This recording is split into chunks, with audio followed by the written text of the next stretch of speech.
Good morning and welcome to this new edition of the Monday Report by Bordier.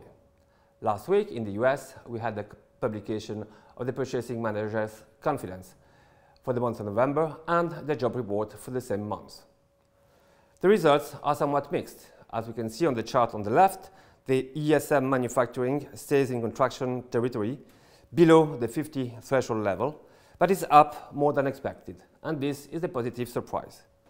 To the opposite, confidence in services disappointed and falls much more than expected in November. The job report, as you can see on the chart on the right, was in line with expectations. The non-farm payrolls rebounded after the weak report registered in October. The fall of the government in France had no impact on financial markets, signs that it was more than discounted. 10-year sovereign yield remains unchanged in euro, and were down by 5 basis points in US dollar. As a result, bond prices were up by 0.5% in US dollar and were stable in euro. Equities are still on their uptrend. For once, US equities underperformed. They were up by 1%, less than in Europe, where they were up by 2%, or in the emerging markets, where they were up by 2.5%.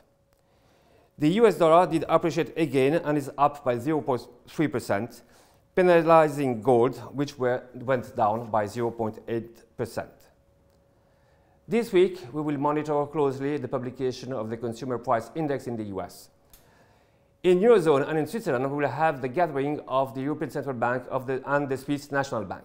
We expect these two central banks to cut interest rates over their meeting. We have become buyers of Veeva Systems stocks in the US. The American company is leader in the life sciences softwares, and we expect to see the stocks continue to outperform its software benchmark. That's it for today. Thank you for your attention and see you next week.